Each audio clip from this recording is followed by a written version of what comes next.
जय हिंद, वंदे मातरम। दोस्तों, स्वागत है आपका आपके फेवरेट एजुकेशन प्लेटफॉर्म तेजस कोचिंग क्लासेस में। और जो भी बच्चे अभी तक चैनल पे नए हैं तो चैनल को जाके फटाफट सब्सक्राइब कर लो। ऐसे आपको डेली इंपॉर्टेंट क्लासेस देखने को मिलेगी। पहले क्वेश्चन आपका ये रहा, the test of my life निम्न में से किस क्रिकेटर की आत्मकथा है? किस क्रिकेटर की आत्मकथा है? बताओ जल्दी से। बिल्कुल, युवराज सिंह की ये आत्मकथा हो जाएगी। कैप्टन कुल की बात कर लें तो महेंद्र सिंह धोनी हो जाएंगे। और playing it my way Sachin Tendulkar, 281 and beyond VS Laxman, a century is not enough Sourav Ganguly, जो कि आपके दिल्ली पुलिस में क्वेश्चन है पूछा जा चुका है। Star gazing Ravi Shastri, the Sardar of spin Neha Bedi, playing to win Saina Nehwal, और Sunny test of my life है जो सुनील गावस्कर की हो जाएगी। नीरज सी चौधरी की आत्मकथा का नाम बताना है आपको। किसकी? नीरज सी चौधरी की आत्मकथा का नाम बताओ जल्दी से। जो आपके मेडल्स ऑफ डिस्क्रिप्शन है ये आपके इंद्र कुमार गुजराल ने लिखी है। The race of my life Milkha Singh की आत्मकथा है।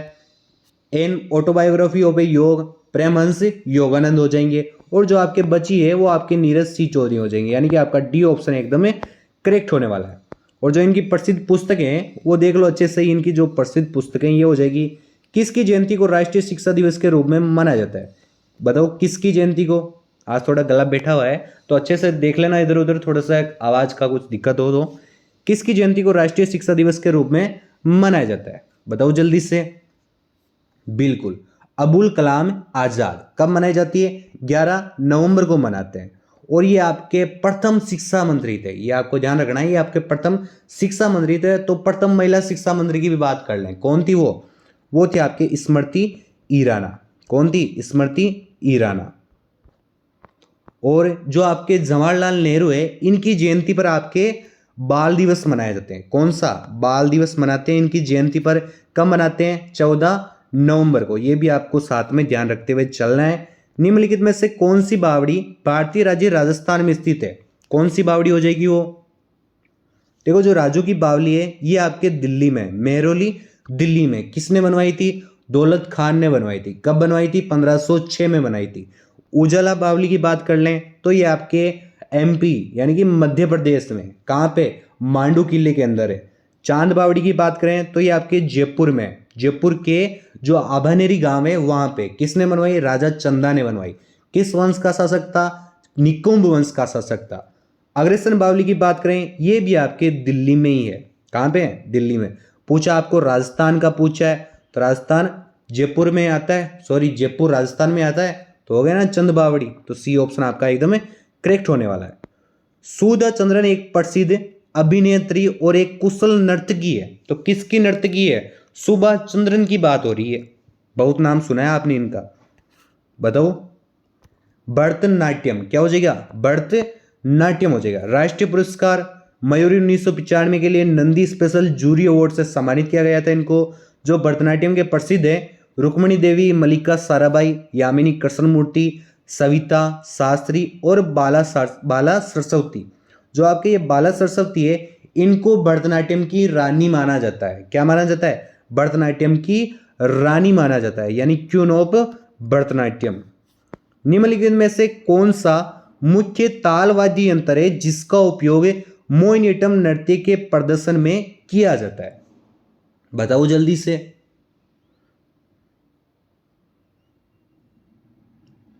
अड़क्का क्या हो जाएगा? अड़क्का हो जाएगा। अब देखो सितार की बात कर लें तो सितार इसका प्रयोग है वो ड्रम के साथ एकल वाद्य यंत्र के रूप में किया जाता है, यानी कि नृत्य और नाटक में किया जाता है। यानी क्या हो गया? कत्थक जैसे हो गए ना, उनमें इसका प्रयोग किया जाता है। दुमसा की बात कर लें तो उड़ीसा के छऊ नृत्यों में इसका प्रयोग करते हैं। नगाड़ा, नगाड़ा आप जानते ही हो, राजस्थान और पंजाब में प्रयोग करता है। एक प्रकार का ढोल होता है ये। क्या होता है? ढोल होता है। जो मोहिनीअट्टम में प्रयोग करने वाले अड़क्का, मृदंग, मदलम, बांसुरी, वीणा और कुंजी तालम में इनका मोहिनीअट्टम में प्रयोग किया जाता है। बरिया जनजाति का लोकप्रिय नृत्य है वो कौन सा है? किस जनजाति का? भारिया जनजाति का पूछा है। बताओ कौन सा है?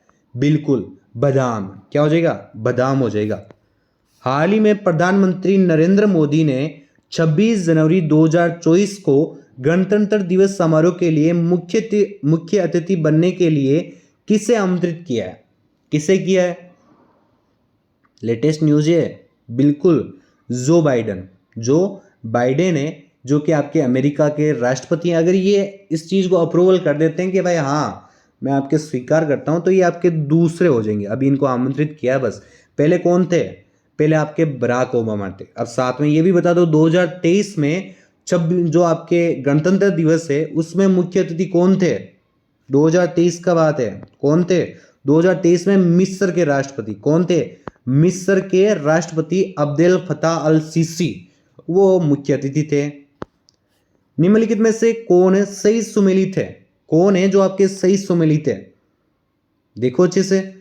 पंडित रविशंकर। पंडित रविशंकर तो आपके सितार वादक हैं। कौन से वादक है? सितार वादक। उस्ताद अमजद अली खान कौन से हैं? उस्ताद अमजद अली खान सरोद वादक हैं। कौन से हो जाएंगे? सरोद वादक हो जाएंगे।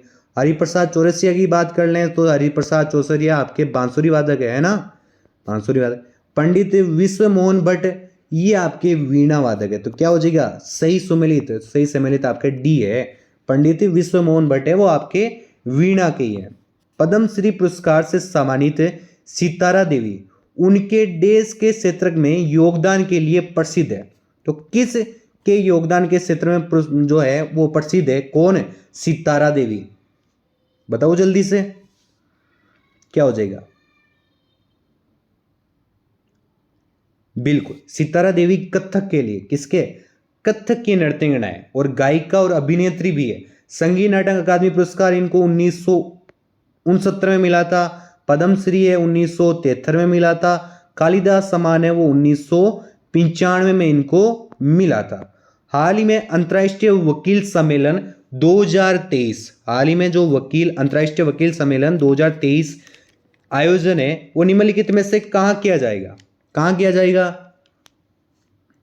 बिल्कुल, नई दिल्ली में किया जाएगा। और जो नदी उत्सव का चौथा संस्करण है वो भी दिल्ली में ही हुआ है। जो अभी नदी उत्सव हुआ था ना, उसका जो चौथा संस्करण, वो भी अभी दिल्ली में ही हुआ था।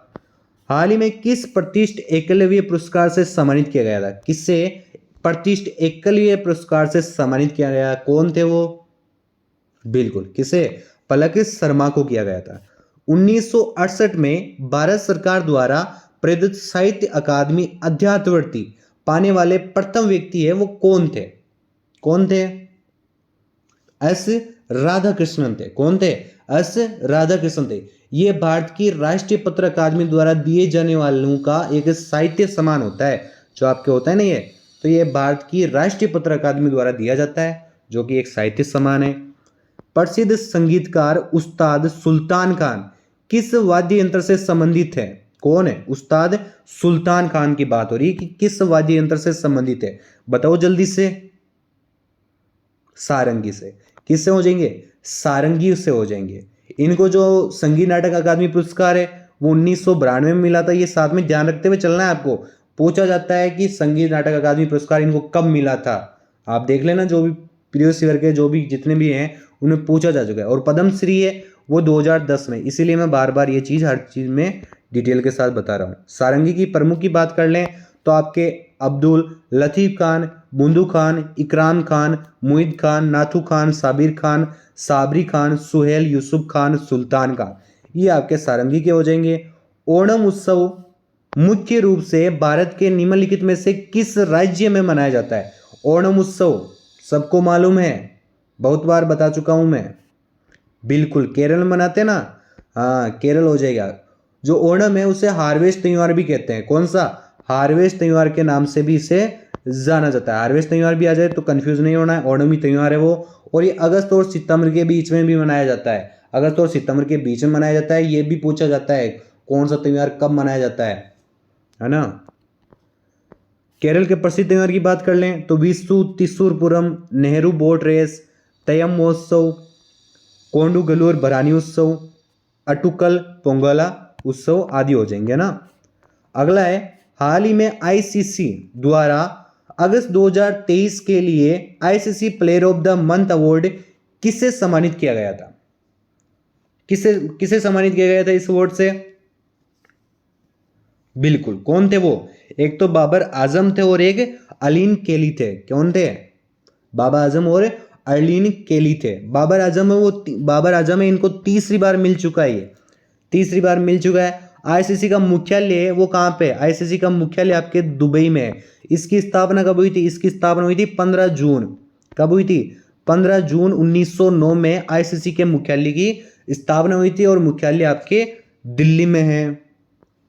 अगला है, हाल ही में सर्बिया के बेलग्रेड में आयोजित विश्व चैंपियनशिप 2023 में किस भारतीय पहलवान ने कांस्य पदक जीता है? किस भारतीय पहलवान ने कांस्य पदक जीता है? कौन है वो? बिल्कुल, क्या नाम है उनका? अंतिम पंघाल नाम है। विश्व चैंपियनशिप में भारत ने 23 पदक जीते हैं अभी तक।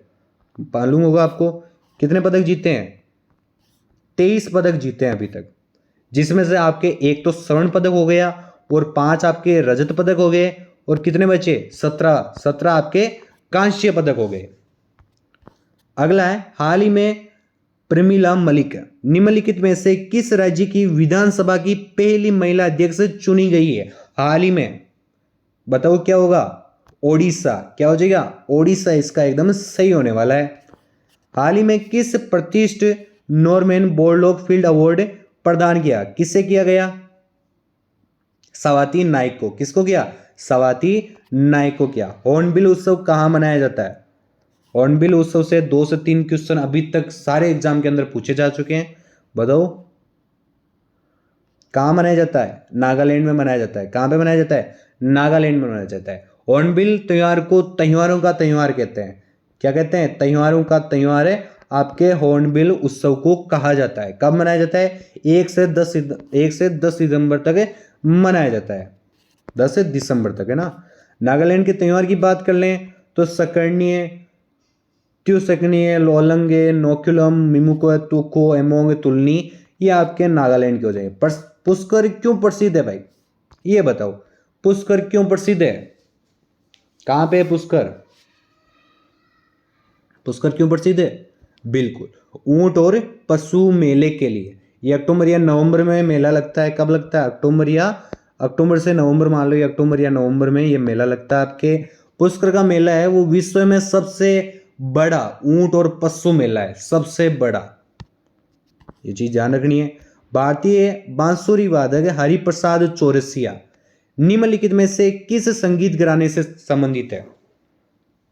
किस संगीत घराने से संबंधित है? कौन है? हरिप्रसाद चौरसिया की बात हो रही है। बता दो जल्दी से, कौन सा घराना हो जाएगा? सैनिया घराने से। और इसके जो सैनिया घराने के संस्थापक है वो कौन थे? वो थे आपके बिलास खान और नौबत खान। क्या नाम थे? बिलास खान और नौबत खान थे। इनको पद्म भूषण है वो 1992 में मिला। पद्म विभूषण की बात कर लें तो 2000 में मिला। संगीत नाटक अकादमी की बात कर लें तो ये उनको 1984 में मिला था। कब मिला था? 1984 में। अगला क्वेश्चन है, इल्ला अरुण और इल्ला जिलाई बाई निम्न में से किस राज्य की लोक गायिका है? दो चीज दे रखी है आपको कि इल्ला अरुण और इल्ला जिलाबाई है वो किस राज्य की लोक गायिका है?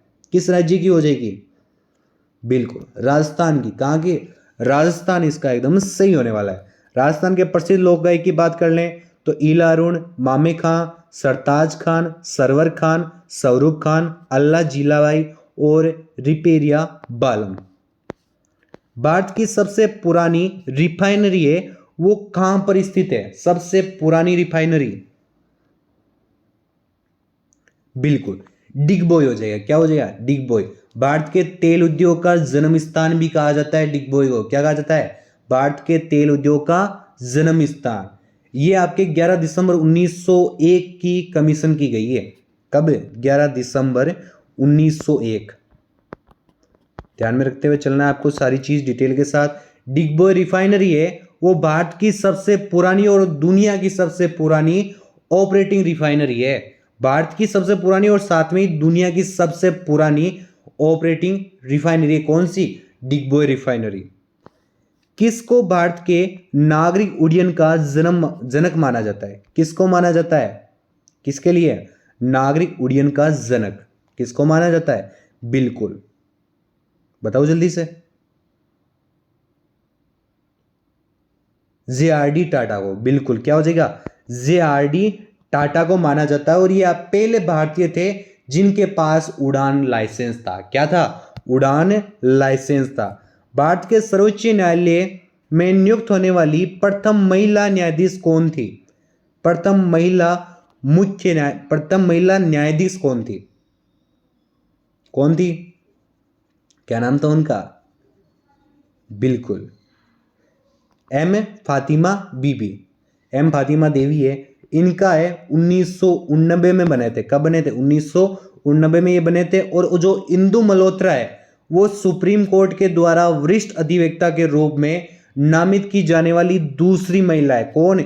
इंदु मल्होत्रा। निम्न में से कौन भारतीय ओलंपिक संघ के प्रथम अध्यक्ष थे?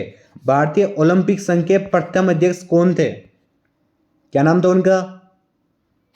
बिल्कुल सर दोराबजी टाटा। इन्हें टाटा स्टील और टाटा पावर और टाटा जो केमिकल्स हैं उनके संस्थापक भी यही थे। किसके? टाटा स्टील, टाटा पावर और टाटा केमिकल्स। और अभी ओलंपिक संघ के अध्यक्ष कौन है ये बताओ आप? ओलंपिक संघ के अभी अध्यक्ष कौन है? पीटी उषा। कौन है? पीटी उषा। बिल्कुल। अगला क्वेश्चन लेते हैं। प्रथम ओलंपिक कांग्रेस का आयोजन 1894 में कहां किया गया था? कहां किया गया था? और जो ओलंपिक संघ की स्थापना है वो कहां पे कब हुई थी? वो 1987 में 27 में हुई थी। और जिसको मुख्यालय है वो नई दिल्ली में है। जो अभी पिछला क्वेश्चन देखा ना उसका बता रहा हूं। नई दिल्ली में। संस्थापक कौन थे? हेरीबर्ग और ऑर्थर नोरेन थे। अब इस क्वेश्चन की तरफ देखते हैं। प्रथम ओलंपिक कांग्रेस का आयोजन वर्ष 1894 में कहां पे हुआ था? तो कहां पे हुआ था? पेरिस में हुआ था। बिल्कुल। कब हुआ था? 16 जून। कब हुआ था? 16 जून 1894 में पेरिस में हुआ था। किसी भी एशियाई खेल में स्वर्ण पदक जीतने वाली पहली भारतीय महिला एथलीट कौन थी? कौन थी? क्या नाम था उनका? देखो दुर्गा बनर्जी की बात कर लें तो दुर्गा बनर्जी है वो आपके पहली भारतीय महिला कमर्शियल पायलट बनी थी। अब कर्णम मलेश्वरी की बात कर लें तो ये आपके भारतीय ओलंपिक में पदक जीतने वाली पहली महिला थी। कमलजीत संधू की बात कर लें तो एशिया खेलों में स्वर्ण पदक जीतने वाली पहली भारतीय महिला एथलीट थी। यानी कि आपका सी ऑप्शन एकदम करेक्ट होने वाला है। और जो आपके आरती शाह है वो आपके इंग्लिश चैनल को तैरकर पार करने वाली पहली एशियाई महिला बनी थी। और जो कमलजीत संधू है जो आपके सी ऑप्शन राइट हो गया एकदम। जो कमलजीत संधू है इन्होंने 1970 में, कब? 1970 में बैंकॉक एशियाई खेल में 400 मीटर की दौड़ में स्वर्ण पदक जीता था। और 1971 में पद्मश्री से इनको सम्मानित किया गया था। निम्नलिखित में से कौन है सारंगी वादक है? कौन है जो आपके सारंगी वादक है? पंडित किशन महाराज क्या है? पंडित किशन महाराज आपके तबला वादक हैं। और पंडित रविशंकर की बात कर लें तो ये आपके सितार है। कौन से? सितार वादक हो गए। पंडित मुकेश शर्मा सरोद वादक हो गए। और आपके पंडित राम नारायण ये आपके सारंगी, कौन से? सारंगी वादक। पूछा सारंगी वादक हो गया। डी ऑप्शन है एकदम सही। भारत की जनगणना 2011 के अनुसार निम्नलिखित में से कौन भारत का सबसे कम आबादी वाला राज्य था? सबसे कम आबादी वाला राज्य कौन सा था? तो वो था आपके सिक्किम। कौन सा हो जाएगा? सिक्किम। 2011 की जनगणना मतलब कौन सी? 15वीं जनगणना। 15वीं जनगणना कह दो या फिर 2011। तो इस चीज में कंफ्यूजन नहीं होना है आपको। सबसे ज्यादा आबादी वाला राज्य कौन सा था? सबसे ज्यादा आबादी वाला यूपी था। और सबसे कम आबादी वाला आपके सिक्किम था। अगले क्वेश्चन देखते हैं। कैलकुलेटर का आविष्कार है वो किसने किया? तो किसने किया था कैलकुलेटर का आविष्कार? बिल्कुल पास्कल ने किया था। किसने? पास्कल ने किया था। निम्नलिखित में से किसने हड़प नीति लागू की थी? पहले ये बताओ हड़प नीति क्या थी? यह चीज आपको मालूम होनी चाहिए। हड़प नीति क्या थी? देखो हड़प नीति है वो किसने, हड़प नीति आपके लॉर्ड डलहौजी ने शुरू की थी। क्वेश्चन का आंसर ही बता देते हैं पहले। लॉर्ड डलहौजी ने शुरू की थी। इसमें क्या होता था, जिस भी राजा या रानी के अगर कोई पुत्र नहीं हो या कोई अगर राजा बनाने वाला नहीं हो तो वह ऑटोमेटिक उसके अंग्रेज उस पर राज करेंगे। और अंग्रेज को वो नहीं देंगे तो वो लड़ाई करेंगे उससे। और फिर उस टाइम हो गए थे भाई अंग्रेज वो है काफी क्या कहते हैं शक्तिशाली हो गए थे। तो इसका क्या हो जाएगा? लॉर्ड डलहौजी है। समझ में आ गया हड़प नीति क्या थी? यानी उत्तराधिकारी ना होने पर वो राज्य अंग्रेजों की तरफ चला जाएगा, अंग्रेज उस पर राज करेंगे। निम्नलिखित में से कौन सा कला के क्षेत्र से जुड़ा हुआ है? कला के क्षेत्र से जुड़ा हुआ है, कौन है वो? कौन हो जाएंगे? देखो, तुलसी गोड़ा की बात कर लें तो ये पर्यावरण से जुड़े हुए हैं। मनोहर देवदास की बात कर लें, ये आपके कला से जुड़े हुए हैं। कहाँ के हैं? तमिलनाडु के हैं ये आपके। भरत गोयनका की बात कर लें तो ये आपके व्यापार और उद्योग से जुड़े हुए हैं। रमन गंगा खेड़कर की बात कर लें तो HIV के शोध या एड्स के शोध से जुड़े हुए हैं। तो क्या हो जाएगा इसका? तो इसका आपके बी ऑप्शन एकदम करेक्ट हो जाएगा, मनोहर देवदास। आज का अंतिम क्वेश्चन रहने वाला है, कौन सा लोक नृत्य देवी दुर्गा और महिषासुर के बीच कृत्रिम युद्ध को दर्शाता है? तो कौन सा लोक नृत्य है वो? बहुत फेमस है वो भी, डांडिया रास। कौन सा हो जाएगा? डांडिया रास। कहाँ पे मनाया जाता है? ये लोक नृत्य आपके गुजरात में मनाया जाता है। कहाँ पे? गुजरात का लोक नृत्य है। और जो भांगड़ा है पंजाब का हो गया। रासलीला की बात कर लें तो यूपी की है। और कालबेलिया है राजस्थान का हो जाएगा। क्लास अच्छी लगी है तो जरूर लाइक करना। मिलते हैं आपको अगली क्लास में। जय हिंद, वंदे मातरम दोस्तों।